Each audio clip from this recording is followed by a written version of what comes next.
Baik, sekali lagi selamat pagi saudara-saudara yang di Indonesia, selamat sore untuk eh, teman-teman atau saudara-saudara yang di Amerika. Kita akan memulaikan kita punya Bible Study, pelajaran dari buku Everlasting Covenant, dan saat ini sudah di chapter 39, dan hari ini hari Sabat tanggal 22 ya, 22 Maret 2025. Dan ini adalah pertemuan kedua dari chapter 39 ini yang judulnya The Time of the Promise at Hand, atau waktu dari janji yang sudah dekat ya, sudah dekat. Dan kita akan review apa yang sudah kita pelajari waktu lalu dan kita akan lanjutkan untuk pelajaran hari ini. Jadi waktu lalu kita sudah pelajari ya, ini dibilang kita telah melihat bahwa jika Israel telah mempelajari pelajaran tentang kepercayaan kepada Allah dan tidak terus berada dalam belenggu kesombongan dan kepercayaan diri, maka 70 tahun pembuangan di Babel akan membawa mereka ke titik di mana janji yang telah lama tertunda tentang warisan yang kekal akan segera digenapi. Jadi, saudara-saudara, ini juga waktu di chapter 38 ya, kita sudah pelajari. Ini kita lihat bahwa katanya Israel ini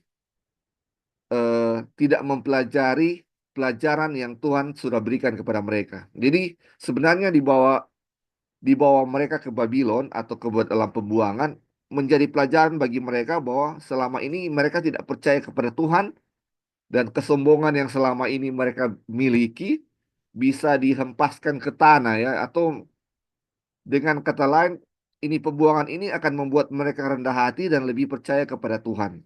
Inilah pelajaran yang Allah maksudkan ketika mereka dibawa ke Babylon. Ini tujuan mereka. Tujuan Allah bawa mereka ke Babylon adalah rendah hati, percaya kepada Tuhan.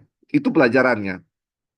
Tetapi ini dibilang eh, jika ya berarti sebenarnya ini Israel tidak mempelajari pelajaran ini. Mereka tetap tidak percaya kepada Tuhan dan terus apa ini bilang sombong dan percaya diri ya, ini dia bilang. Seandainya kalau misalnya mereka sudah pelajari pelajaran ini menjadi rendah hati dan apa namanya percaya kepada Tuhan, maka ini sebenarnya akan membawa ke titik dibilang warisan yang Tuhan sudah janjikan kepada Israel akan digenapi, yaitu apa? Tanah dan rest ya, yang sudah kita pelajari waktu lalu. Dan itu artinya eh, apa namanya akan segera digenapi warisan yang sesungguhnya ya, yang Tuhan sudah janjikan kepada mereka, janjikan kepada Abraham dan keturunannya. Dan ini kita tahu ini nubuatan 70 tahun itu adalah nubuatan yang terakhir waktu itu. Tidak ada nubuatan lain lagi. Jadi setelah nubuatan ini, mungkin bukan mungkin ya, ini warisan atau yang janji Tuhan akan segera digenapi ya. Tidak ada nubuatan lain waktu itu. Ini yang terjadi ya. Jadi pelajaran ini yang harus dipelajari oleh bangsa Israel dalam pembuangan. Terus kita lihat, dibilang pada kenyataannya kondisinya akan sama seperti ketika Israel yang dibebaskan dari pembuangan dengan yang dibawa masuk ke tanah Kanaan di bawah kepimpinan Yosua 1000 tahun sebelumnya. Karena seperti yang telah dinyatakan sampai pada saat awal pembuangan di Babel, satu-satunya waktu nubuat yang pasti adalah periode 70 tahun. Jadi seperti yang dibilang tadi ya saudara-saudara, ini ketika bangsa Israel dibawa kembali dari pembuangan, harusnya itu mereka kondisinya sama seperti ketika Israel akan masuk ke tanah Kanaan, di mana mereka melewati sungai Yordan dengan penuh iman, kepercayaan penuh kepada Tuhan, di mana mereka menaklukkan tembok Yeriko dengan mengelilingi Yeriko itu sebanyak 13 kali ya, 13 kali atau selama 7 hari, 6 hari satu-satu kali dan pada hari ketujuh 7 kali. Dan itu menunjukkan iman mereka yang luar biasa, kepercayaan penuh kepada Tuhan. Dan apa? Kerendahan hati mereka. Dan tujuan pembuangan seharusnya ketika selesai dari pembuangan, mereka jadi sama seperti itu ketika mereka mau masuk tanah Kanaan. Tetapi hal itu tidak terjadi. Seandainya itu terjadi, jika itu terjadi, ini periode nubuatan 70 tahun itu adalah apa? Nubuatan yang terakhir atau satu-satunya, dan nggak ada nubuatan yang lain. Dan bisa dipastikan bahwa janji Tuhan kepada Abraham akan segera genapi jika mereka percaya kepada Tuhan dan mereka rendah hati. Itu dua hal, percaya kepada Tuhan dan rendah hati. Terus dibilang, tetapi Allah telah menubuatkan sebelum masa itu berakhir bahwa pelajaran itu belum dipelajari. Pelajaran apa, saudara-saudara? Untuk percaya kepada Tuhan dan menjadi rendah hati, atau apa namanya, ini kepercayaan kepada diri, kepercayaan diri, kesombongan dan kepercayaan diri ya. Jadi pelajaran ini adalah percaya penuh kepada Tuhan, pelajaran tentang kepercayaan kepada Allah, dan apa, kesombongan dan kepercayaan diri ini dihilangkan, itu tidak dipelajari ya. Dan karena itu menjelang akhir masa itu dia memberikan kepada Nabi Daniel sebuah penglihatan yang menetapkan masa yang lebih panjang lagi. Aduh, ini harusnya sudah berakhir itu ya, saudara-saudara. Sudah berakhir itu nubuatan 70 tahun itu. Tetapi karena pelajaran ini tidak dipelajari, belum dipelajari oleh bangsa Israel, maka ditambahkan suatu nubuatan lagi ya. Suatu nubuatan yang lebih panjang lagi, yaitu nubuatan 2300 pagi dan petang, atau 2300 hari. Yang kira sudah ketahui itu melambangkan 2300 tahun. Dan ini kita lihat ya, nubuatan Daniel 8. Ini nubuatan baru yang diberikan kepada Daniel. Dan apa namanya? Dan ini dimulai tentang domba jantan ya. Ini beda dengan Daniel 2 ya, yang dimulai dari kerajaan Babylon, atau kepala dari emas tentang patung. Ini sebenarnya penglihatan tentang hal yang sama, tetapi di Daniel 8 ini dimulai dari domba jantan yang memiliki dua tanduk, yaitu Media dan Persia, yaitu dua kerajaan, Media dan kerajaan Persia ya, domba jantan. Baru setelah itu muncul kambing jantan yang memiliki satu tanduk di antara kedua matanya. Dan tanduk yang panjang ini melambangkan Alexander Agung, yaitu ini melambangkan kerajaan Yunani. Ini kita sudah pelajari ya, saudara-saudara. Ini penglihatan dari Daniel 8 ini. Jadi setelah Daniel 8 ini, ah, kita baca ya. Tetapi ada suatu periode waktu yang berhubungan dengan penglihatan ini yang tidak dijelaskan oleh malaikat itu dengan penglihatan selanjutnya.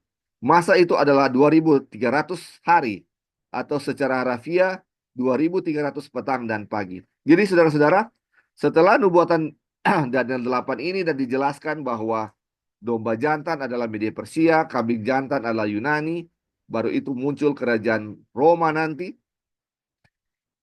Muncul suatu apa? Nubuatan tentang 2300 hari atau 2300 petang dan pagi. Jadi ini sebelumnya nubuatan yang terakhir itu adalah nubuatan 70 hari ya, atau 70 tahun. Ini Daniel sudah pelajari bahwa waktu 70 tahun ini akan berakhir. Jadi mereka akan segera apa? Segera akan keluar dari pembuangan, akan kembali ke Yerusalem. Tapi muncul nubuatan 2300 hari atau 2300 tahun. Dan ini mungkin Daniel pikir waktu itu, waduh, ah, 2300 tahun lagi mungkin baru apa?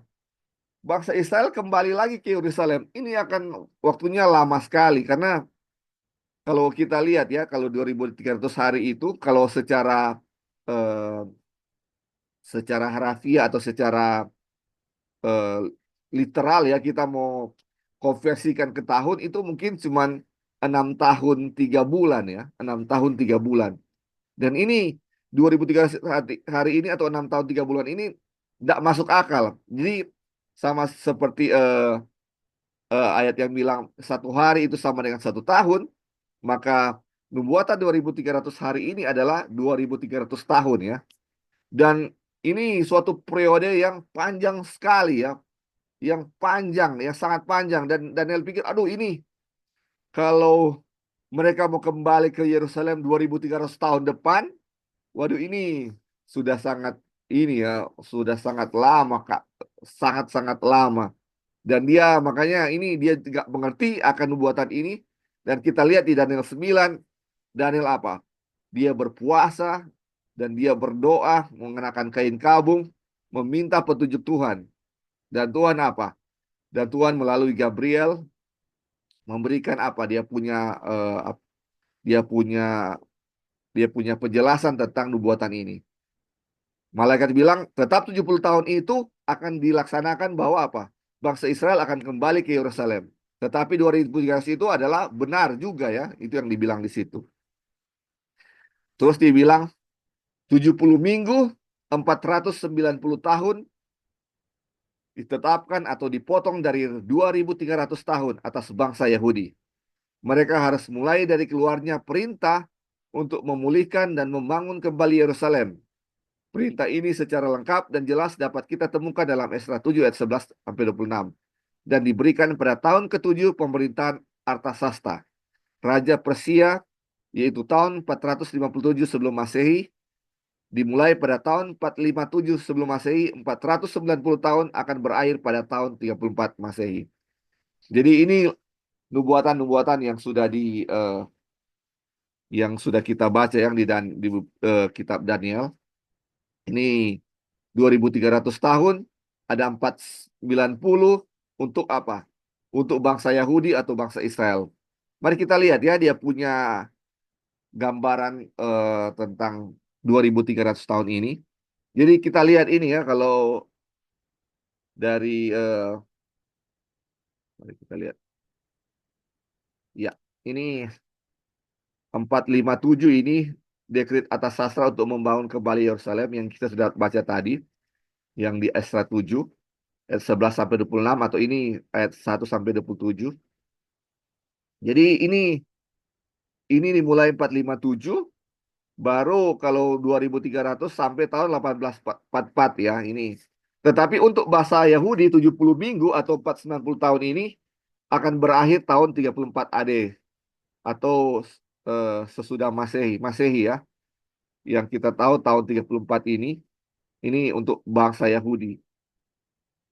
Dan ini 483 tahun atau 77 7 kali 7 masa sampai 62 kali 7 masa ini yang diurapi tergenapi ya yaitu waktu Yesus dibaptis tahun 27 AD. Dan ini 1/7 masa ini yaitu di mana Yesus dibaptis atau masa pelayanan Yesus di bumi ini sampai tahun 34 di mana Stefanus dilempari dengan batu. Dan di tengah-tengah 7 masa ini upacara korban selesai atau waktu Yesus disalib ya. Itu tirai di bilik Maha Suci terbelah yang menandakan eh, apa namanya persembahan korban-korban telah selesai ya. Ini yang kita lihat selama 2300 petang dan pagi. Dan ini tahun 408, 7 kali 7 masa, Yerusalem telah apa? Telah selesai dibangun kembali. Ini yang telah kita lihat. Ini yang dibuatkan tadi ya, yang dibilang tadi.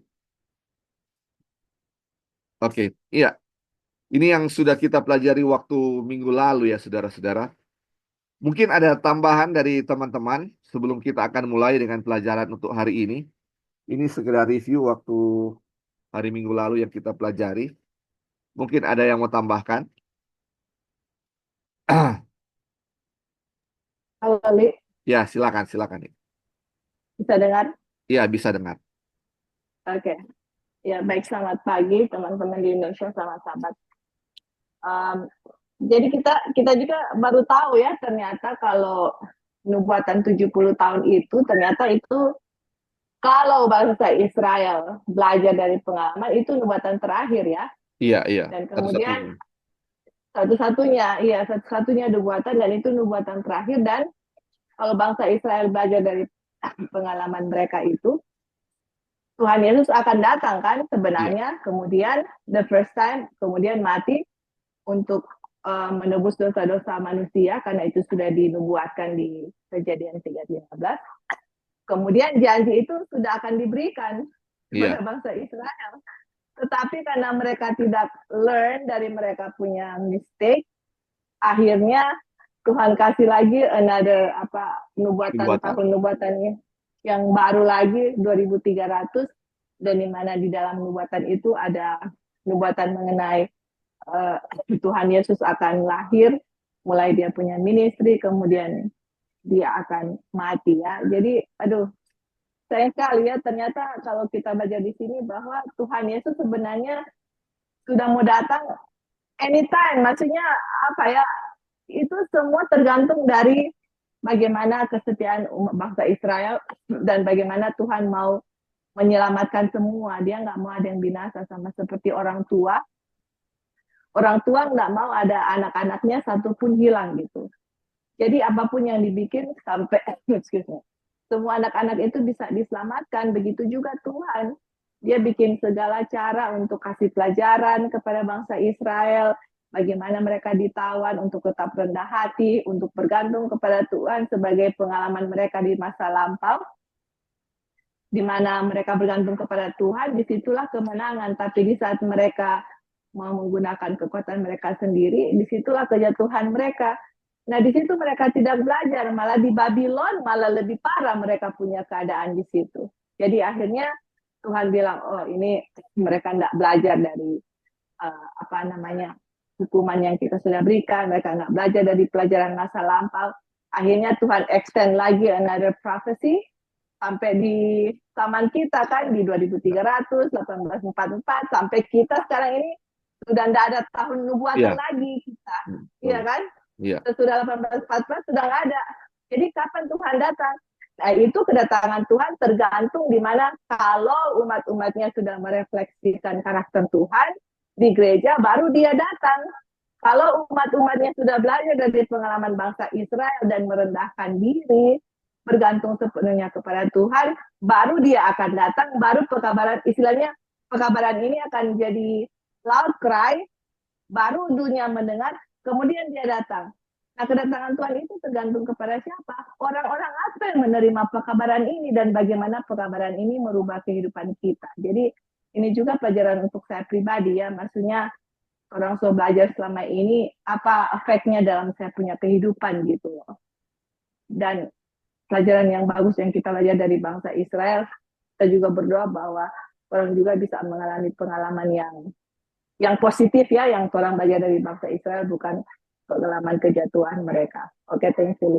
ya, terima kasih. Jadi ini pengalaman bangsa Israel kan jadi pelajaran untuk kita. Jadi waktu empat, eh, jadi waktu perjalanan bangsa Israel dari Mesir ke tanah Kanaan, harusnya kan mereka sudah waktu di Kades Barnea harusnya mereka sudah masuk kan. Tapi karena tidak percaya kepada Tuhan dan kesombongan, mereka nggak bisa masuk. Jadi kembali lagi ke padang belantara selama 38 tahun untuk membuat mereka itu percaya kepada Tuhan dan rendah hati. Baru mereka masuk ya.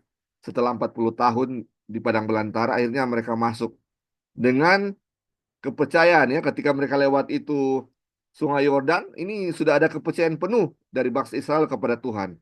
Dengan memiliki iman yang penuh kepada Tuhan dan kerendahan hati di sana.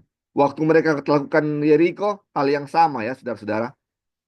Nah, ini juga ya, ketika setelah mereka eh, di Kanaan, karena ketidaksetiaan mereka, akhirnya dibawa pembuangan kan. Harusnya janji kepada Abraham itu akan digenapi, karena 70 tahun itu adalah satu-satunya nubuatan dan terakhir waktu itu ya, tidak ada nubuatan yang lain lagi. Harusnya setelah itu kalau mereka telah pelajari pelajaran ini tentang percaya kepada Tuhan dan menjadi rendah hati, Tuhan akan datang. Ya, janji akan digenapi ya istilahnya. Dan mereka akan memiliki tanah dan perhentian yang sudah janjikan kepada Abraham dan kepada keturunannya. Tetapi karena mereka belum learn, tidak belajar dari hal itu, ada nubuatan ini yang kita sudah pelajari sekarang ya, nubuatan 2300 petang dan pagi. Dan itu, wah, ini suatu nubuatan yang panjang ya, 2300 tahun. Dan ini jadi pelajaran untuk kita ya, saudara-saudara. Ini tentang bagaimana 2300 tahun ini adalah pelajaran yang terakhir bagi kita. Setelah ini tidak ada lagi ya kan, tidak ada lagi nubuatan waktu yang pasti yang dicatat. Makanya setelah 1844 adalah ini bagaimana janji Tuhan kepada Abraham bahwa warisan akan diberikan, tinggal menunggu waktu ya saudara-saudara. Kita nggak tahu tetapi itu sudah dekat. Ini makanya the promise, janjinya sudah dekat. Janji yang dijanjikan sudah sangat dekat. Jadi ini akan terjadi di zaman kita ya. Ini kita nggak tahu kapan, tetapi karena 1844 sudah nggak ada nubuatan lain lagi, ini akan terjadi di kita. Jadi yang apa yang harus kita pelajari yang tidak dipelajari oleh bangsa Israel adalah percaya kepada Allah dan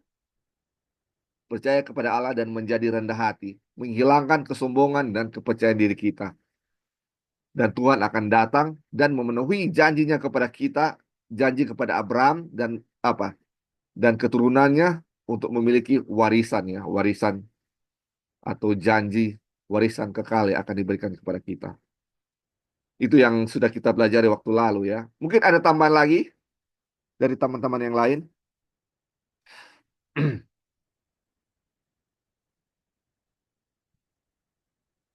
tentang nubuatan ini. Oke, kalau belum ada kita akan lanjut ya.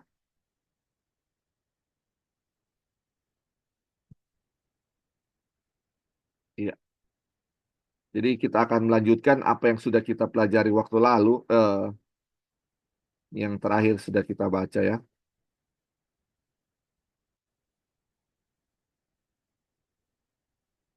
Nah, ini kita baca yang terakhir dibacakan oleh Brother Dolphin. Dia bilang, keseluruhan periode 2300 tahun dapat dengan mudah dihitung, mencapai tahun 1844 Masehi yang sudah lewat. Dengan demikian, periode nubuatan terpanjang yang diberikan dalam Alkitab telah berakhir. Sehingga sekarang janji yang diberikan Allah pasti sudah sangat dekat. Kapan Tuhan akan datang untuk memulihkan segala sesuatu, tidak seorang pun yang tahu. Karena tentang hari dan saat itu tidak seorang pun yang tahu.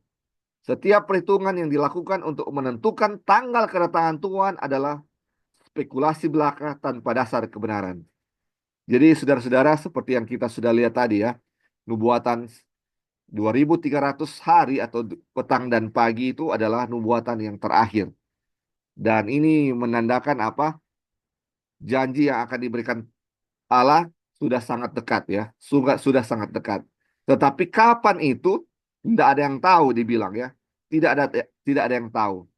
Terus dibilang bila ada perhitungan yang dilakukan untuk menentukan tanggal kedatangan Tuhan itu adalah apa katanya? Spekulasi dan tanpa dasar kebenaran. Jadi mungkin kita akan lihat ya, nanti atau sudah lewat ada yang menentukan oh tanggal begini Tuhan akan datang, tanggal begini pintu kasihan akan ditutup.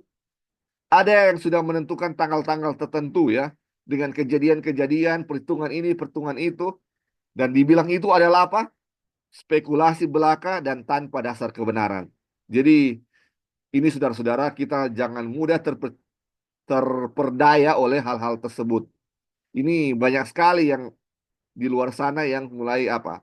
Kasih prediksi-prediksi, prediction ini untuk apa? Menentukan tanggal-tanggal itu bahwa Tuhan akan datang pada tanggal itu. Jadi ini hati-hati ya. Ini makanya dibilang kita harus berjaga-jaga atau berhati-hati akan hal tersebut. Oke, kita akan lanjut. Ini oke.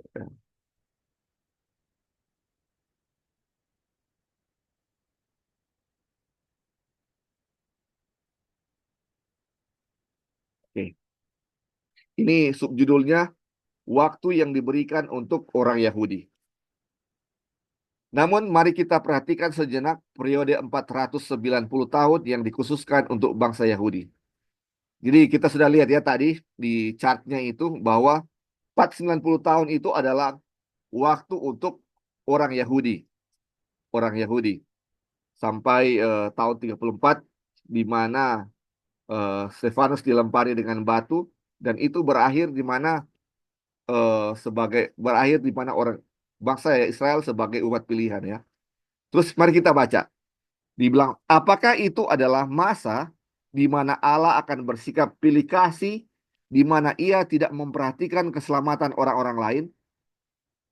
Tidak mungkin karena Allah tidak membedakan orang atau Allah tidak pandang bulu ya. Ini dia bilang, God is no respecter person atau tidak memandang bulu.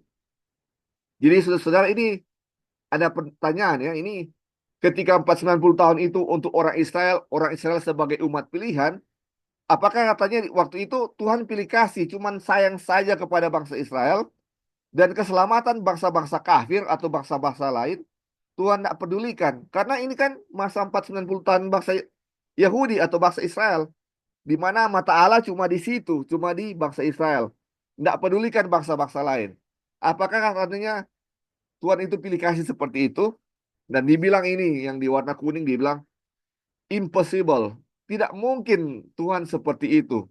Karena Allah ini tidak memandang bulu atau tidak membeda-bedakan orang. Terus mari kita lanjut dibilang.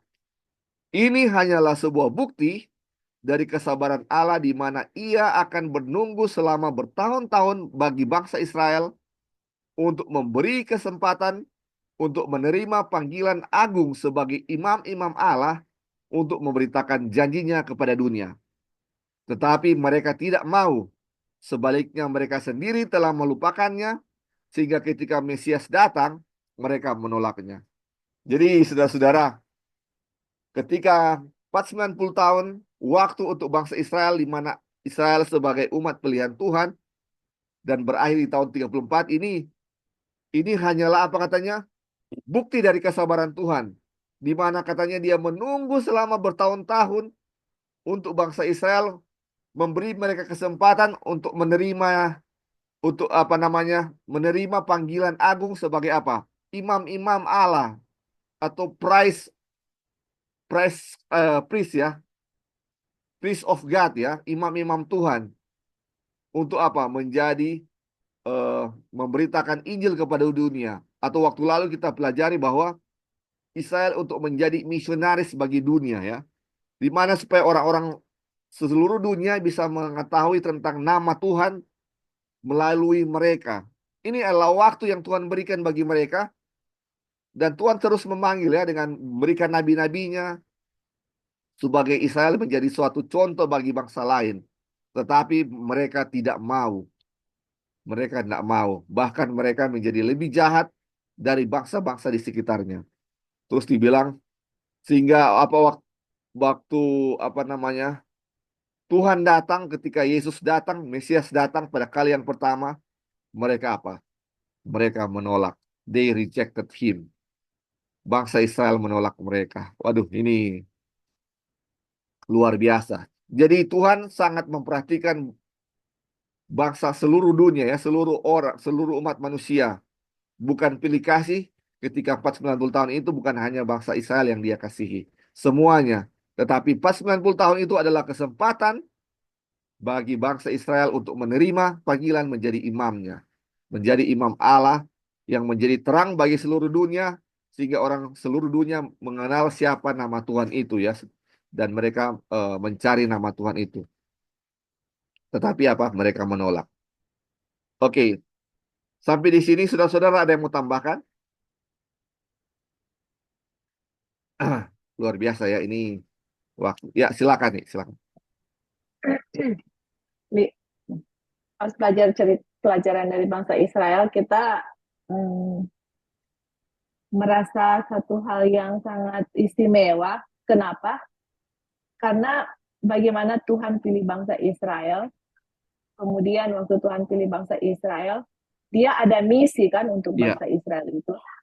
Misinya itu, ya itu Tuhan tunggu. Nah 70 tahun ini adalah sebenarnya kesempatan terakhir karena Coba orang lihat, dari orang keluar dari tanah Mesir aja, itu udah rebellion after pemberontakan demi pemberontakan, dan kemudian Tuhan panjang sabar.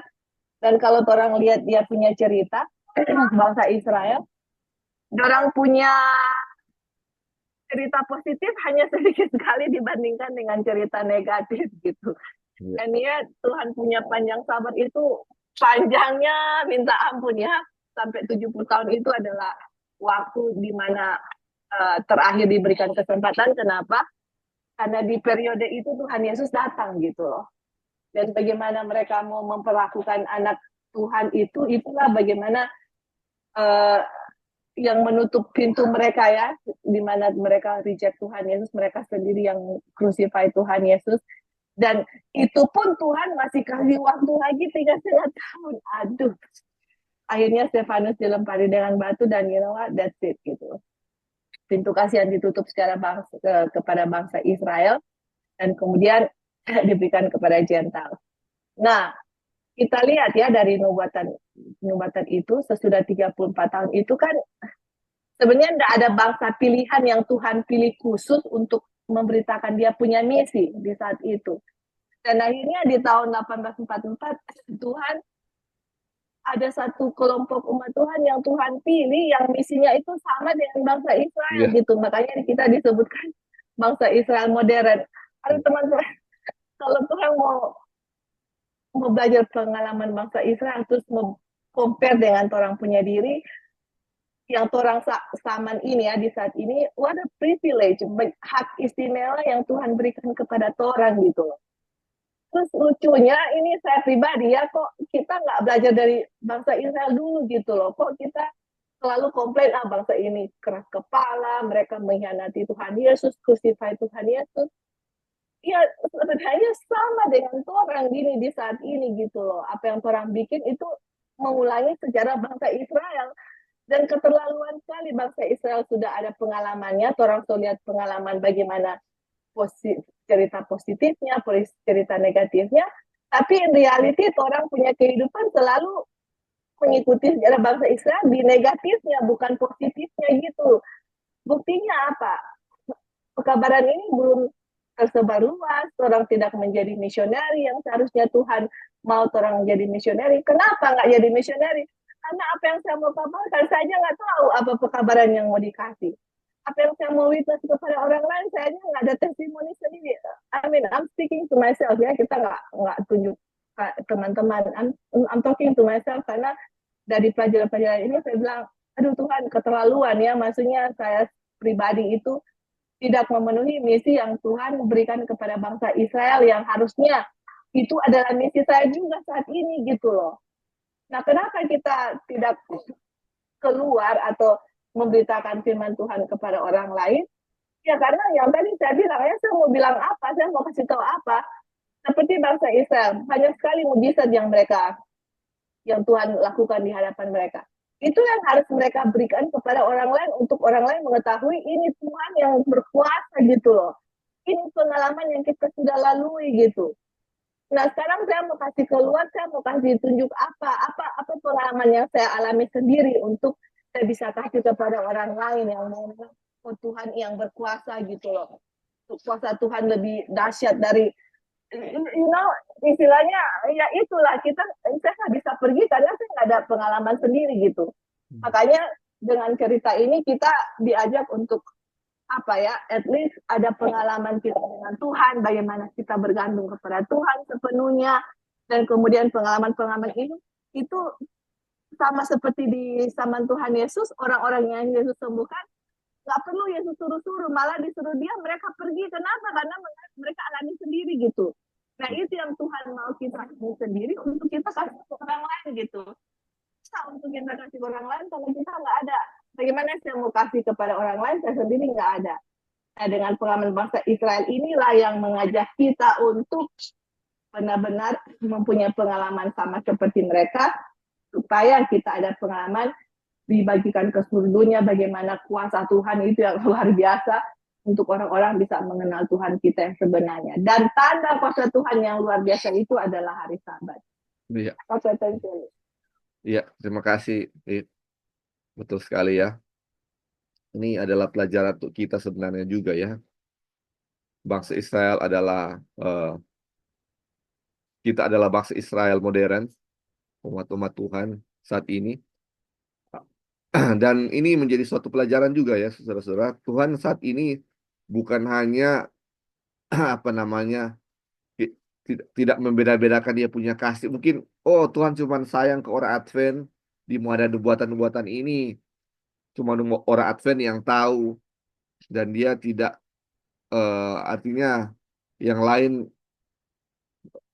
atau lebih dengan kata lain Tuhan lebih memilih orang Advent lah ya atau bukan seperti itu ya.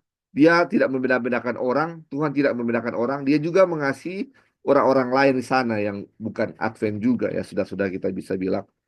Tapi umat Advent dipercayakan suatu suatu hal yang sama seperti bangsa Israel untuk menjadi terang bagi orang lain di mana ini menjadi kita menjadi suatu alat untuk memberitakan nama Tuhan di seluruh dunia agar orang-orang lain juga mengetahui akan nama Tuhan ini. Tetapi apa yang harus kita pelajari? Yang harus kita pelajari juga sama seperti bangsa Israel yang ketika mereka tidak pelajari hal itu adalah bagaimana kita percaya kepada Tuhan dan menjadi rendah hati. Dan pelajaran apa yang membuat kita percaya kepada Tuhan dan menjadi rendah hati?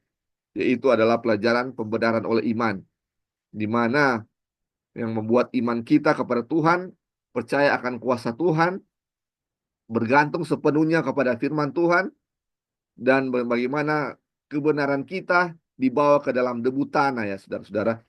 Dibawa ke dalam debu tanah yang sangat rendah, bagaimana ini kebenaran kita tidak ada apa-apanya, tidak berarti apa-apa.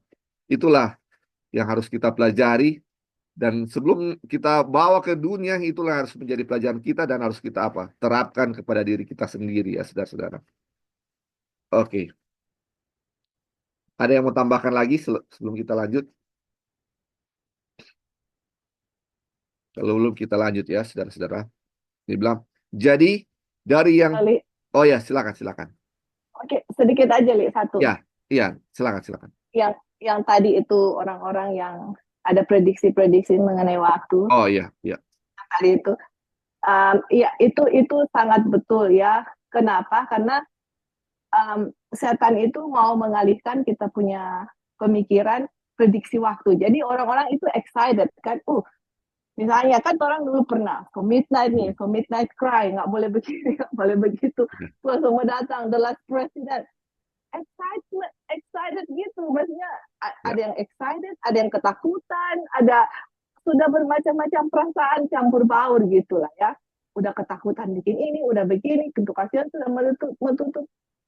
Akhirnya orang punya konsentrasi hanya di waktu nubuatan itu, siapa yang jadi presiden, kapan mau midnight cry, ini misi yang Tuhan berikan kepada orang atau inti yang harusnya orang ketahui, jadi lupa gitu. Orang jadi ketakutan, jadi excited. Message yang Tuhan harus kasih kepada orang ini untuk tahu pekabaran righteousness by faith, bagaimana kuasa Tuhan, bagaimana untuk mempersiapkan diri, kasih ke pekabaran keluar, itu jadi hilang, jadi nggak ada apa ya istilahnya, jadi jadi hilang dari orang punya pemikiran dan pengetahuan yang harusnya orang belajar. Akhirnya in reality nggak seperti itu ya teman-teman. Jadi itulah post excitement yang setan mau berikan kepada kita. Kenapa? Karena kalau belajar pengalaman righteousness by faith, kita senang, excited, tapi at the same time orang punya pride itu malah direndahkan gitu, diinjak-injak kita punya kesombongan. Tapi di saat kita mempelajari suatu hal yang lain, tahun-tahun nubuatan, malah jadi lebih arogan ya, kayak lebih sombong. Orang so ya, tahu ini, lebih tahu dari orang dari anggota ini, lebih tahu dari ini, malah lebih nggak boleh bergaul dengan orang-orang yang nggak advent lah. Totally opposite dengan apa yang Tuhan kasih. Padahal kalau bangsa Israel dulu pergi kasih pekabaran ke mereka. Kalau orang dulu nggak boleh ke mereka gitu. I mean, jadi kita bisa lihat ya, makanya memang betul harus hati-hati karena memang memang sempat terjerat juga dan memang betul kenapa karena Tuhan memang Emanglah itulah orang kebodohan sendiri karena orang juga nggak tahu Ada ya dasar. kabaran, nggak benar-benar belajar Alkitab, cuma ikut-ikutan kebanyakan. Tapi puji Tuhan, orang bisa lewati pengalaman-pengalaman itu dan belajar dan Tuhan sangat baik, panjang sabar karena bersabar dan di saat orang punya kebodohan ya.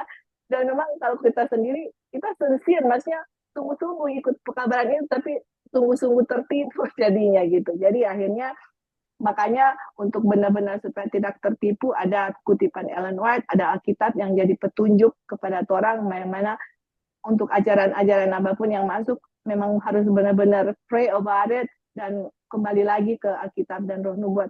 Apa yang Tuhan mau? Apa fokus gitu? Apa fokus yang Tuhan mau orang pelajari untuk mempersiapkan saya pribadi dan untuk kasih keluar apa yang Tuhan mau gitu loh. Seperti itu. Jadi mungkin itu tambahan yang tadi Lali ada bilang kita lupa kasih masukan. Thank you. Ya, terima kasih. Terima kasih untuk tambahannya.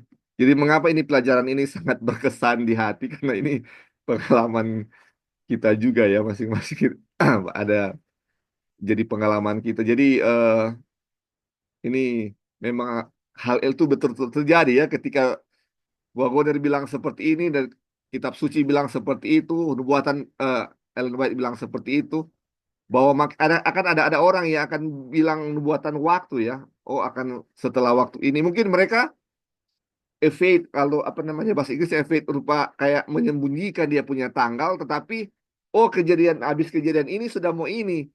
Mereka sudah menentukan seperti itu ya waktu kayak tahun 2021 seperti ini.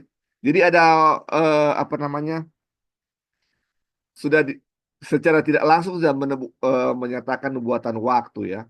Dan itu makanya kita tidak boleh apa namanya setelah belajar ini kita tidak boleh tertipu kan hal-hal tersebut.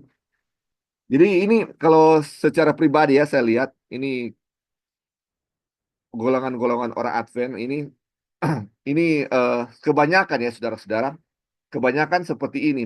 Ada yang suka belajar akan firman Tuhan, ada yang cuek ya. Orang-orang yang cuek ini, orang-orang yang cuek ini ketika datang firman atau suatu eh, pekabaran-pekabaran, mereka cuek, mereka nggak peduli karena mereka juga untuk belajar firman Tuhan cuek ya, nggak mau belajar tentang itu. Tetapi ada orang-orang yang suka belajar ketika terima dapat pekabaran, apakah itu pekabaran yang sesat atau tidak, karena mereka memang dasarnya suka belajar, akhirnya apa? Karena ada dasar yang kuat dalam diri mereka, akhirnya ketika datang firman Tuhan seperti firman-firman yang palsu seperti itu, yang excitement seperti ini, banyak yang tertipu ya, banyak yang tertipu. Kenapa? Karena kita semua tidak ada dasar yang kuat di hal-hal tersebut. Jadi, jadi pengalaman juga bagi kami. Jadi kami juga kita juga tertipu kan hal-hal tersebut karena kita juga nggak ada dasar-dasar yang kuat akan hal-hal ini ya. Nggak ada dasar-dasar yang kuat. Hal-hal ini atau pelajaran-pelajaran ini belum kita pelajari. Jadi puji Tuhan untuk pelajaran-pelajaran ini supaya menjadi apa namanya pelajaran untuk kita tidak tertipu akan hal-hal itu ya, akan hal-hal karena nanti di akhir zaman ini akan banyak hal-hal seperti itu ya, akan banyak hal-hal seperti penipuan atau ajaran-ajaran sesat yang akan muncul. Oke, kita lanjut ya. Dia bilang, jadi dari yang seharusnya menjadi pusat kerajaan Israel, kerajaan universal kelima dan terakhir, mereka kehilangan tempat istimewa dalam janji itu. Individu dari bangsa tersebut dapat diselamatkan dengan percaya kepada Injil sama seperti orang lain, tetapi hanya itu saja. Jadi saudara-saudara ini ada dibilang sini ada 5 kerajaan ya. Pertama Babylon, Media Persia, Yunani, baru Roma, baru yang kelima ya ini kerajaan apa namanya besi campur tanah liat. Ini enggak ada ini dibilang kerajaan unsur kelima tadi mereka kehilangan tempat istimewa dalam janji itu. Jadi kalau sampai bangsa apa namanya bangsa Roma ini kerajaan Israel ini masih ada. Tapi setelah yang jari-jari kaki dan campur ini tidak ada lagi bangsa Israel ini ya sebagai umat pilihan. Karena sudah berakhir di waktu di Roma itu ya, kerajaan Roma ini. Terus dibilang individu dari bangsa tersebut atau bangsa Israel ini bisa diselamatkan dengan percaya kepada Injil. Sama seperti orang lain. Tetapi hanya itu saja ya. Hanya itu saja. Sebagai individu, bukan sebagai bangsa. Terus dibilang, bait suci yang sunyi, bait suci yang sunyi dengan tabir yang robek mengungkapkan fakta bahwa kemuliaan Allah tidak lagi berdiam, kemuliaan Allah tidak lagi berdiam di dalam tempat yang maha kudus. Adalah simbol dari kedudukan umat itu dalam hubungannya dengan perjanjian. Jadi saudara-saudara, bait suci yang sunyi, tabir yang robek, mengungkapkan apa adanya, fakta bahwa kemuliaan Allah tidak lagi berdiam di tempat yang maha kudus. Jadi ketika Kristus mati di kayu salib, itu apa? Tabir yang di bait suci itu apa? Robek terbelah menjadi dua ya. Ini katanya tidak lagi di mana kemuliaan Allah tidak lagi berdiam di dalam tempat yang maha kudus. Terus dibilang, sebagai individu, mereka mungkin dicangkokkan ke dalam pohon zaitun yang baik, sama seperti bangsa-bangsa kafir. Dan dengan demikian menjadi Israel. Tetapi kedudukan mereka sebagai pemimpin, sebagai guru rohani bagi dunia, telah lenyap untuk selama-lamanya. Karena mereka tidak menghargainya. Mereka tidak mengetahui waktu penghakiman mereka. Jadi saudara-saudara, ini waktu penghakiman Tuhan ya. Waktu penghakiman Tuhan tidak diketahui oleh bangsa Israel. Jadi setelah tahun 34, kedudukan mereka sebagai apanya? Leader atau pemimpin rohani, sebagai guru rohani bagi dunia, telah lenyap sama sekali. Dan ini sudah diberikan kepada orang kafir yang akan nanti kita pelajari. Bangsa Israel bukan lagi sebagai apa? Bangsa pilihan Tuhan, di mana tahun nubuatan 490 tahun telah berakhir bagi mereka. Karena apa? Mereka sendiri sudah menolaknya. Mereka sendiri sudah menolaknya. Oke, saudara-saudara, sampai sini ada yang mau tambahkan? Ini luar biasa ya, ini pelajaran bangsa Israel ini. Ada yang mau tambahkan sampai di sini? Iya, bro. Ya, bro, silakan. Ya, Masih tertarik dengan yang Sister Joy tadi sampaikan, false excitement. iya, iya. Apa ya, semangat yang palsu. Iya, Sadar atau tidak sadar. Jadi memang kita bicara masalah waktu ini, eh, pengalaman di sekeliling, dan saya juga alami ketika melihat waktu yang sudah dekat, pintu kasihan segera ditutup, Tuhan sudah mau datang. Jadi muncul semangat-semangat untuk mau, kayaknya harus persiapkan diri ini. Tuhan iya, sudah mau datang. Saya harus bikin ini, bikin itu. Ya, contoh salah satu yang pengalaman saya waktu menjadi vegetarian. Jadi saya jadi vegetarian itu konsepnya karena Tuhan sudah mau datang. Akhirnya bukan saya sehat, malah sakit penyakit lebih parah dengan hal itu. Itulah ayat yang bilang lack of knowledge itu saya ketahui melalui prinsip yang salah, semangat yang salah yang saya miliki kan. Jadi kurang pengetahuan tentang bagaimana menjadi vegetarian yang baik, sehingga saya buta-buta saja yang penting vegetarian karena Tuhan sudah mau datang. Saya persiapkan tubuh saya yang sehat, akhirnya saya sakit. Itu salah satu contoh. Dan apa namanya, tidak ada pola yang benar pengetahuan akan vegetarian yang baik itu. Jadi makannya tahu tempe terus, seperti itu kan proteinnya.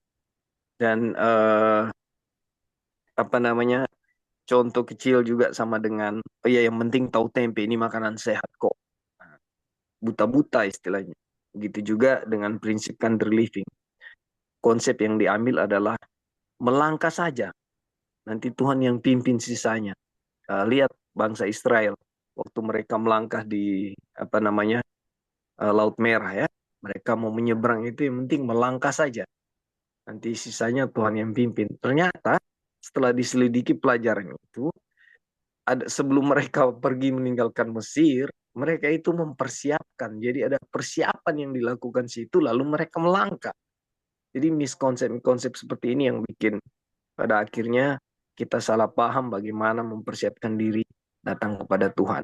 Waktu beberapa sudah 2 minggu belakangan ini saya share dengan teman-teman saya tentang pembenaran oleh iman, mereka terkaget-kaget. Mereka baru tahu ada pelajaran ini, pelajaran yang mempersiapkan setiap orang untuk menerima kecurahan Roh Kudus. Pelajaran yang mempersiapkan orang bisa berdiri pada hari penghakiman nanti. Mereka tidak tahu, mereka cuma tahu pelayanan saja, jangkau orang-orang untuk datang kepada Yesus. Sementara ada satu pelajaran penting di mana kita, diri pertama yang harus dipersiapkan, lalu dengan kuasa Roh Kudus, kuasa Tuhan kita bisa menjangkau orang lain. Dan ketika pelajaran diberikan, mereka sangat terkagum-kagum, puji Tuhan, dan mereka mengakui inilah kebenaran yang sesungguhnya yang harus kita ketahui, dan inilah yang harus disampaikan kepada gereja, kepada dunia. Sister White sudah tulis itu ya. Jadi betapa pentingnya mengetahui ini. Dan kalau ada pelajaran-pelajaran lain, bukan berarti kita tidak harus belajar yang lain ya. Maksudnya kalau ada pelajaran-pelajaran lain, tadi Brother Lauri juga sudah bilang, kita harus minta kuasa Tuhan untuk mengetahuinya. Apakah ini dari Tuhan atau apakah ini yang penting yang harus kita pelajari. Jadi memang penyesatan sangat sangat mudah sekali, dan kalau tidak dengan kuasa Tuhan kita tidak akan sanggup melihat ini kebenaran Tuhan. Tapi inilah yang kita pelajari, inilah yang mempersiapkan kita untuk bisa berdiri di hari Tuhan. Kenapa? Setelah diselidiki, ini memang benar-benar menginjak-injak kesombongan kita sebagai manusia, ya, meletakkannya di debu tanah. Tapi yang paling penting, bagaimana Tuhan ditinggikan, dan bagaimana ketika Tuhan ditinggikan itu kita akan mengenal Tuhan lebih dekat, dan kita akan istilahnya kepada penurutan itu secara otomatis terjadi. Dan puji Tuhan untuk setiap pekabaran pembenaran oleh iman. Terima kasih, brother. Ya, puji Tuhan, brother. Bro, terima kasih untuk tambahannya. Iya, betul sekali ya. Mungkin ada yang lagi tambahkan ya tadi. Silakan nih. Ya, Halo, Li. iya, silakan. Ya, thank you. Thank you Kak Opin tadi udah kasih tambahan. Jadi pada waktu Kak Opin kasih komentar, kita langsung teringat sesuatu. Jadi yang betul ya, yang excitement itu, yang country living dan segala sesuatu. Country living itu pekabaran dari Tuhan, dan memang kita kita diminta untuk Tuhan untuk tinggal di country. Nah, yang tadi ke Opin ada mention yang kita mau garis bawahi itu persiapan ya. Nah, teman-teman, ini pengalaman yang kita lihat sendiri, oke? Okay? This is what I see myself. Ini bukan orang lain punya cerita. Ini kita mau bilang country living. Country living itu Tuhan sudah ada kasih petunjuk melalui Ellen White di buku Country Living, oke? Okay? Yang pengalaman yang kita lihat dari dulu orang country living, dan kita lihat sendiri teman-teman yang country living, ada teman-teman di sini yang country living karena excited-nya aja, oh mau country living, akhirnya pas mereka dapat country living, akhirnya mereka menyesal di tempat yang mereka tinggal itu nggak bisa tanam ini, pohon buah-buahnya mati dan segalanya. Jadi istilahnya sekarang orang tanya, mau country living itu purpose-nya apa sih? What is the purpose for you to country living? Itu kan persiapan ya, persiapan. Satu, persiapan karakter, dan kedua, persiapan untuk masa krisis di depan kita, di mana nggak bisa jual beli. Nah, kalau kita nggak bisa jual beli dan persiapan yang Tuhan kasih untuk kita bisa sustain kita punya hidup, ya berarti kita harus tanam tanaman, pohon-pohon, buah-buahan, sayur-sayuran untuk kita bisa sustain kita punya hidup, kan itu salah satu. Nah, kalau kita pergi di country living terus akhirnya kita nggak tanaman itu nggak bisa tumbuh, atau di Amerika di sini kan banyak dia punya musim ya. Kalau di Indonesia hanya musim panas dan musim hujan. Di sini ada musim-musim.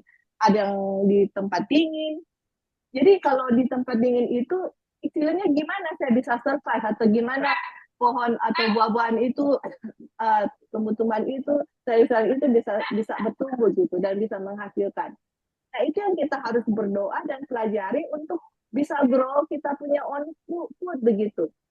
Nah, yang akhirnya yang kita lihat teman-teman ya, ini yang tempat tinggal saya juga di sini kebanyakan orang country living, dan ada orang-orang yang saya lihat sendiri ya begitu, karena nggak bisa grow mereka punya own fruit, ya udah give up aja gitu, nggak bikin apa-apa, dan akhirnya yang terjadi adalah ya nggak bisa produce mereka punya makanan sendiri, pergi beli makanan di toko-toko, sedangkan mereka di country living.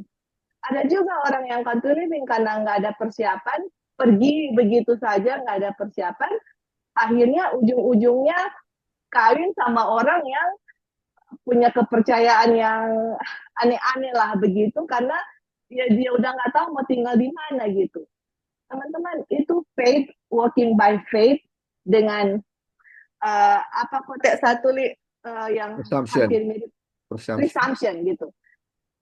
Itu bahaya sekali ya teman-teman, dan kita lihat orang yang walk by presumption itu ujung-ujungnya country living-nya itu nggak berhasil. Itu makanya dengan kita lihat pengalaman itu, kita sama Dino sekarang lagi hati-hati untuk apa yang Ellen White mau untuk kita country living itu gimana gitu. Apa yang Tuhan minta di country living itu gitu loh. Supaya kita nggak terikut dengan pengalaman yang lain. Udah country living akhirnya nggak tinggal di country. So what is the purpose for country living? Kalau begitu gitu loh. Country living nggak bisa produce apa-apa. Nah, what is the purpose for country living? That's the question gitu. Terus habis itu vegetarian. Apa vegetarian punya purpose? Untuk kita lebih sehat. The question, apa kita lebih sehat, apa lebih sakit, atau bagaimana seperti itu. Jadi semuanya itu kita tanya. Kalau kita kita punya tubuh lebih sakit, nah pertanyaannya itu kenapa? What's wrong with it gitu. Semua ada jawabannya. Tuhan punya umat-umat perish because of lack of knowledge. Karena kita nggak ada knowledge, semua excited, ikut-ikut. Satu bikin ini. Karena semua udah ada di firman Tuhan dan kutipan buku-buku Ellen White yang Ellen White kasih untuk kita pelajari dan kita ikuti. Dan kalau kita hanya, oh iya harus work by faith. Iya, work by faith. Hasilnya mana gitu kan? Faith selalu ada fruitnya kan? Ada hasil yang orang bisa lihat. Kalau work by faith terus hasilnya kami mawon atau orang bilang sama aja terus nggak bagaimana? Ya bagaimana gitu loh istilahnya kan?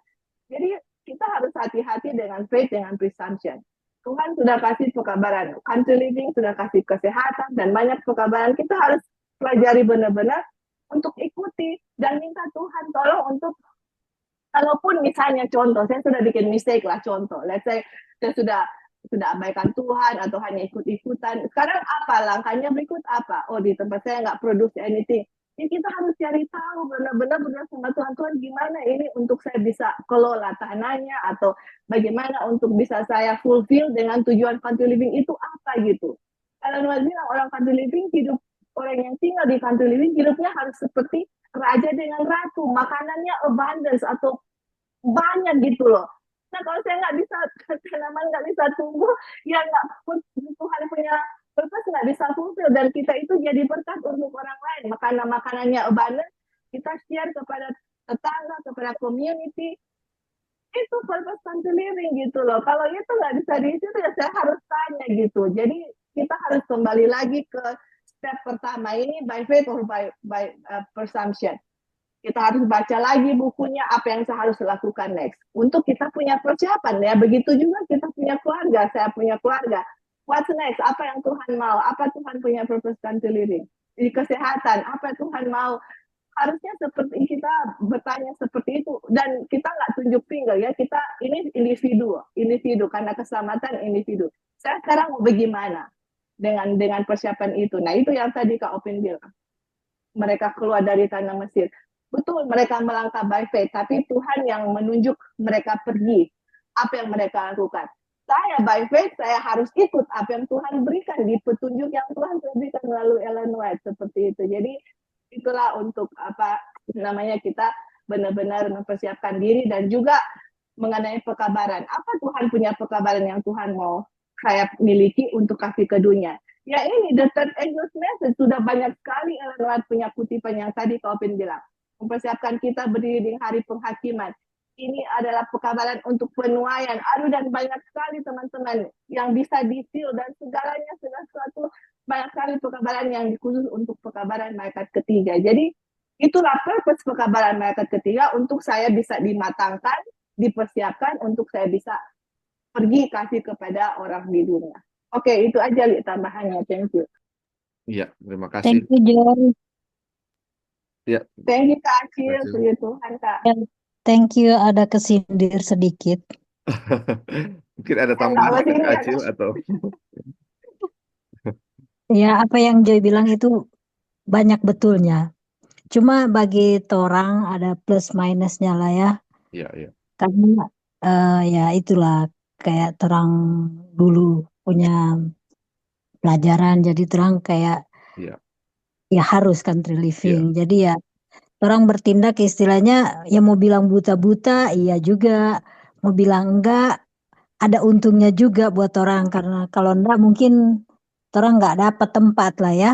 iya. Tapi itu pun orang nggak bisa bikin apa-apa. Jadi ya masih banyak pergumulan juga sih sampai sekarang, di mana orang bisa dan menanam sendiri apa yang Tuhan mau orang bikin dan mau di mana, itulah ini kita punya pergumulan saat ini sih.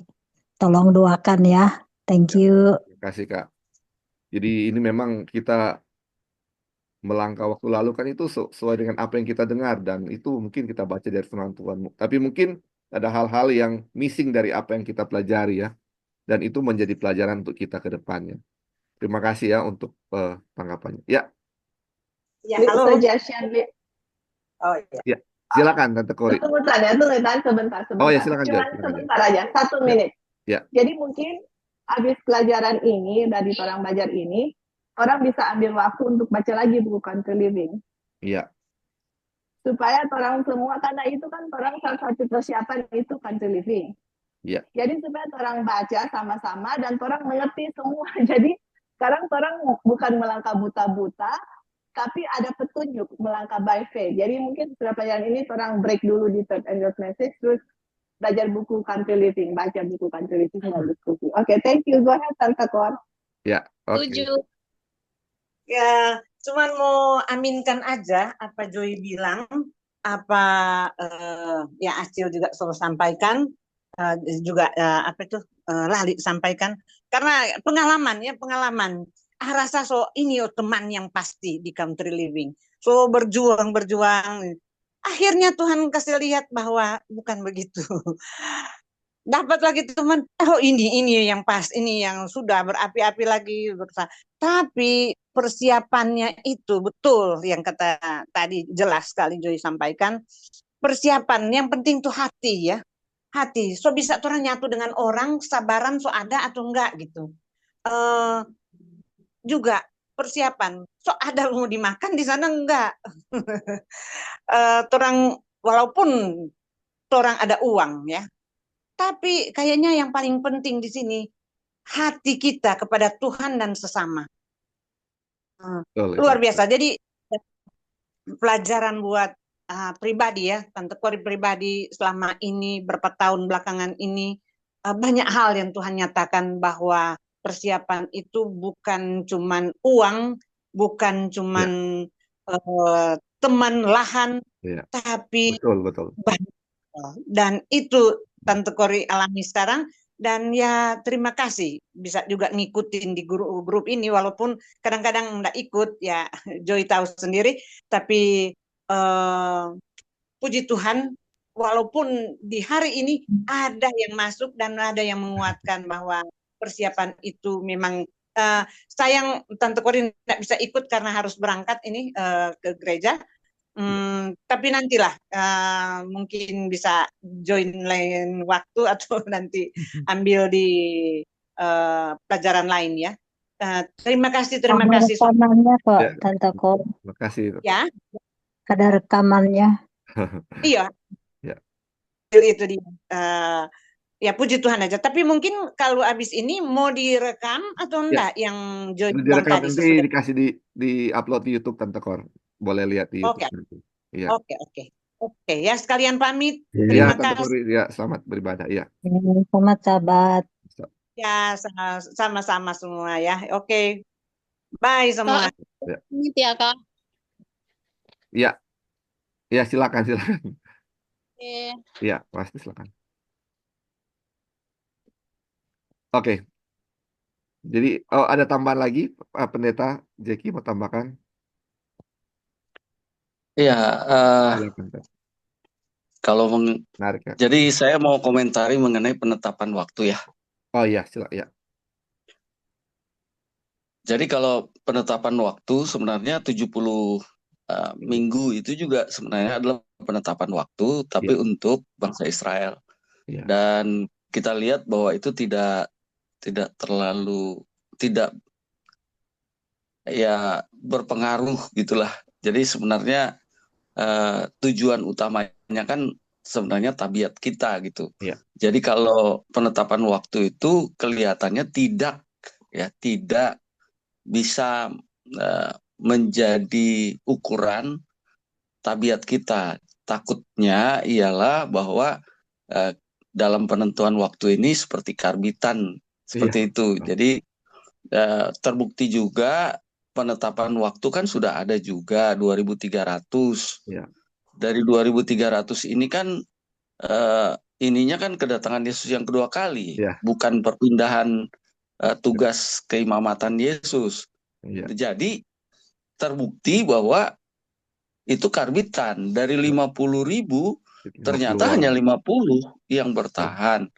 Jadi ketika kita berusaha juga untuk menetapkan waktu, nah inilah yang tadi ada gairah apa itu iya, seperti kita dipacu gitu ya untuk karbitan rohani iman, karbitan iman seperti begitu ya. iya, Nah, inilah pelajarannya bahwa kita perlu persiapan. iya, Nah, mengenai persiapan ini ada tadi country living. Nah, nanti saya nggak akan terlalu komentari karena tadi Joy bilang kita akan break, bukan break ya, break sekarang atau nanti habis habis itu. pelajaran ini Tinggal ya, 2 chapter mungkin. buku ini ya, Nah, tinggal berapa chapter 2 ya. chapter, iya. Demikian juga dengan vegetarian. Semua ini firman Tuhan. Jadi firman Tuhan itu harus diaminkan saja. Jangan sampai ada keraguan-keraguan dari pengalaman-pengalaman yang tidak benar dijalankan. Jadi tetap kita harus Jalankan. konsisten bahwa itu adalah firman Tuhan. Betul. Nah, bagaimana cara menjalankan? Nah, itu ada tuntunan presumption dan lain Iya, sebagainya. betul. Tapi yang jelas bahwa penetapan waktu itu betul tidak baik untuk persiapan kita. Iya, betul, betul. Ya. Lalu kemudian ada satu hal lagi yang saya mau tekankan mengenai penetapan waktu ini adalah Allah itu panjang sabar. Jadi Allah tidak akan menutup pintu kasihan karena ini terakhir ini. Pintu kasihan tidak akan ditutup kalau saja masih ada satu orang bisa dijangkau. Jangankan 10 orang. Amin. Betul. Jangankan ratusan orang. Satu orang saja yang masih bisa dijangkau untuk diselamatkan, Tuhan masih berikan kesempatan. Jadi kalau sudah ada penentuan waktu, maka panjang sabar Allah itu dibatasi oleh waktu tersebut. Betul. Jadi jangan sampai kita ini fokusnya kepada waktu tadi. Tapi kalau rambu-rambu tetap kok diberikan gitu. Tuhan tidak akan membiarkan kalau dia mau merencanakan sesuatu, melakukan sesuatu, Tuhan tidak membiarkan umatnya, tidak diberitahukan kepada umatnya. Ya, rambu-rambunya jelas kok. Habis ini nanti akan ada kecurahan roh, hujan akhir dan undang-undang hari Minggu dan lain sebagainya itu ada rambu-rambu. Tapi kita jangan mencoba untuk menafsirkan tahun ini, apalagi kalau sudah mulai bulan dan hari, sudah mulai tidak berguna. Itu istilahnya tidak berguna karena itu justru hanya akan memacu kita untuk mengkarbit iman kita. Jadi marilah kita belajar righteousness by faith, karena dari situ sekali lagi kita justru kesalehan kita dipandang sebagai debu, kita hanya bergantung sepenuhnya kepada Tuhan. Dan persiapan-persiapan itu adalah untuk supaya tabiat kita bisa memantulkan tabiat Kristus dengan kuasa Kristus sendiri. Terima kasih, Tuhan Terima berkati. kasih, Pendeta Jaki. Luar biasa ya. Ini jadi tercerahkan juga ya, saudara-saudara. Memang kalau misalnya ada nubuatan waktu itu, sama dibilang tadi ya, kita bertobat bukan karena memang kita mau bertobat, tetapi karena ada suatu kayak terburu-buru seperti itu ya. Sama seperti contoh tahun 1844, 50.000 orang yang bertobat, tetapi yang tersisa hanya 50.000 orang yang memang sungguh-sungguh mempelajari akan firman Tuhan ya. Jadi ini cuman berapa persen? 1% ya dari 50 ini, dari 50.000 ini, bukan satu, iya 1% ya. Nggak sampai 1%, 0,1%. Ini sangat sedikit sekali yang betul-betul ya. Makanya ini dalam persiapan itu Tuhan juga bilang tidak ada nubuatan waktu ya. Jadi untuk persiapan memang betul-betul persiapan yang bagaimana kita percaya kepada Tuhan dari dalam hati kita dan bagaimana kita rendah hati. Kadang-kadang kalau sudah ada nubuatan waktu seperti itu ya saudara-saudara, kita dan ketika kita melihat orang lain tidak ada persiapan, kita menjadi lebih sombong dari kayak ini mereka seperti ini. Jadi kita mulai menghakimi mereka yang nggak ada persiapan, sedangkan kita ada persiapan. Kita mengabarkan kepada mereka bukan dengan kasih, tetapi dengan rasa penghakiman kepada mereka. Itu yang terjadi ya selama ini. Dan seperti yang tadi yang dibahas juga tentang counter living, tentang vegetarian, itu semuanya adalah pekabaran malaikat ketiga ya, tentang makanan sehat, tentang counter living, tentang, dan ini pembenaran oleh iman ini adalah juga pekabaran malaikat yang ketiga. Bagaimana kalau kita menjalankan tentang apa namanya counter living, tentang makanan ini, kalau kita ini sudah sepenuhnya belajar tentang malaikat ketiga ini, di mana kita menjadi percaya kepada Tuhan sepenuhnya dan menjadi rendah hati. Kadang-kadang ketika kita counter living, seperti dibilang tadi ya, disinggung tadi, counter living itu berhubungan dengan tanah. Kalau kita sudah ada tanah, kita ada uang, kita ada apa, itu kadang-kadang, oh selama ini kalau enggak ada itu nyanda, enggak ya, seperti itu. Harus ada ini, harus ada itu. Tetapi orang-orang yang di luar sana yang banyak uangnya ketika mereka country living, banyak yang nggak berhasil. Akhirnya kembali lagi, banyak yang nggak berhasil. Bukan uang yang menjadi andalan di situ. Tetapi yang menjadi andalan untuk country living adalah bagaimana kita sepenuhnya percaya kepada Tuhan dan rendah hati. Ini rendah hati ini kadang-kadang kita yang sudah country living dan melihat ada yang masih di kota, kita suka aneh ya. Wah, lihat dia masih di kota. Mau binasa nanti dia. Kita sudah suka menghakimi orang-orang yang ada di yang masih di kota sedangkan kita sudah country living. Itu adalah hal-hal yang terjadi ya, yang memang kenyataannya terjadi seperti itu. Dan ini kalau tidak rendah hati dan tidak percaya sepenuhnya kepada Tuhan, hal-hal seperti ini yang menjadi pekabaran malaikat ketiga ini kita nggak bisa jalankan sepenuhnya. Karena kita mengandalkan kita punya apa? Kekuatan sendiri ya, saudara-saudara. Walaupun kita pikir melangkah dengan iman, tetapi sungguhnya kita tidak melangkah dengan iman. Kita melangkah dengan kita punya kepintaran, kita punya hikmat sendiri, dan kita bilang itu bahwa itu iman. Dan kalau iman tidak akan pernah gagal ya, saudara-saudara. Iman tidak akan pernah gagal. Tetapi kalau presumption di kita punya kepintaran sendiri akan gagal.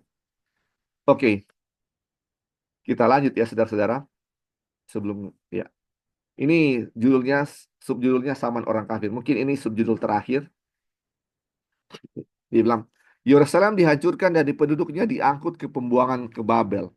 Karena penolakan mereka terhadap firman Tuhan yang disampaikan oleh para nabinya. Namun kota itu dipulihkan.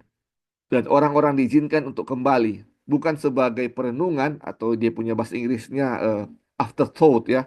Atau dia punya pemikiran setelah terjadi kejadian itu ya, bukan seperti itu. Tetapi sebagai penggenapan janji Tuhan yang dibuat sebelum pembuangan.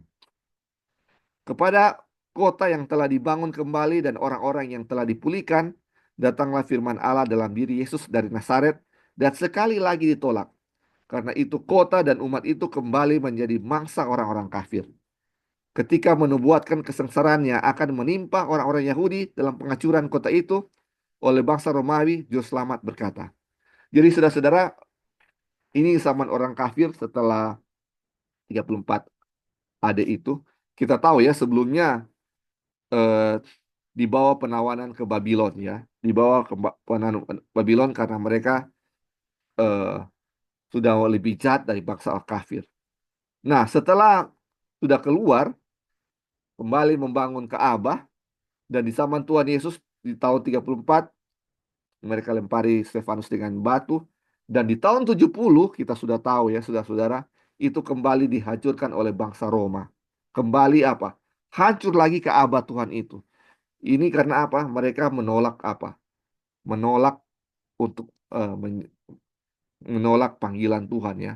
Kristus datang, Kristus sendiri yang datang. Nabi-nabinya ditolak. Dan saat Kristus datang, dia lagi ditolak. Waduh, ini luar biasa.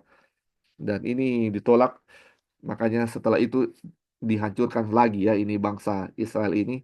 Dan ini menjadi bagian sekarang ini adalah masanya atau waktu dari orang-orang kafir. Terus dibilang, ini kata Kristus ya. Dan mereka akan tewas oleh mata pedang dan dibawa sebagai tawanan ke segala bangsa. Dan Yerusalem akan diinjak-injak oleh bangsa-bangsa yang tidak mengenal Allah sampai genaplah zaman bangsa-bangsa itu. Atau times of Gentiles be fulfilled. Atau waktu dari orang-orang kafir digenapi. Dan akan ada tanda-tanda pada matahari dan bulan dan bintang-bintang. Dan di bumi bangsa-bangsa akan takut dan bingung menghadapi deru dan gelora laut. Orang akan mati ketakutan karena kecemasan berhubungan dengan segala apa yang menimpa bumi ini. Sebab kuasa-kuasa langit akan goncang. Pada waktu itu orang akan melihat anak manusia datang dalam awan dengan segala kekuasaan dan kemuliaannya. Lukas 11 ayat 24 dan 27. Jadi, saudara-saudara, ini waktu kepada bangsa Israel sebagai umat pilihan Tuhan berakhir tahun 34. Dan ini zaman di mana waktu kepada orang kafir. Dan dibilang waktu kepada orang kafir ini akan sampai kepada eh, ini ya, Jerusalem shall be turned, sampai kepada zaman bangsa-bangsa kafir ini digenapi ya saudara-saudara. Jadi sesuai ayat ini kita bisa lihat bahwa kedatangan Kristus yang kedua kali sampai kepada zaman bangsa-bangsa kafir digenapi.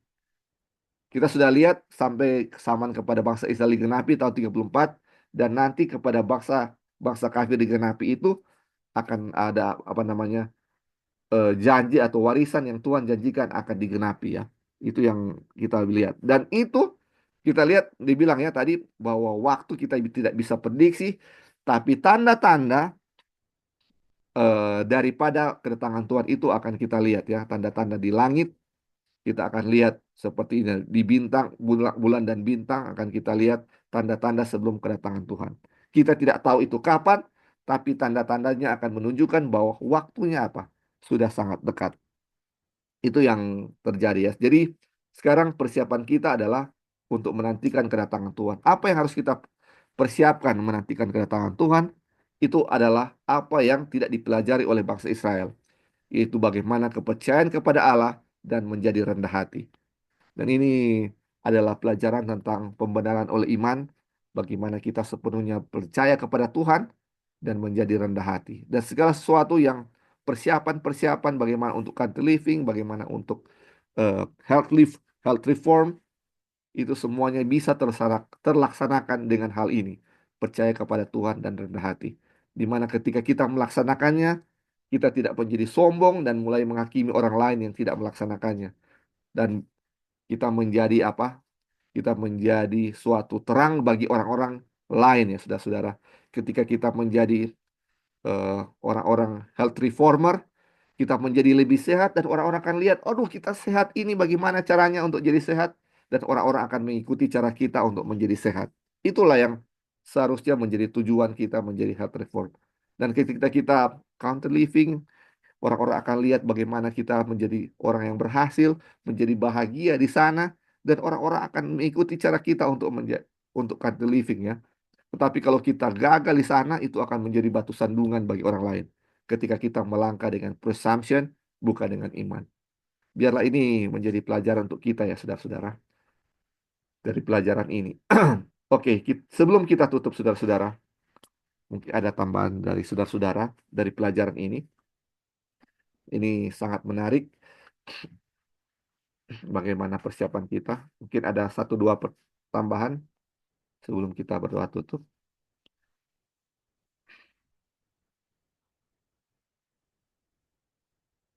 Oke, kalau tidak ada tambahan, saudara-saudara, pelajaran kita sampai di sini.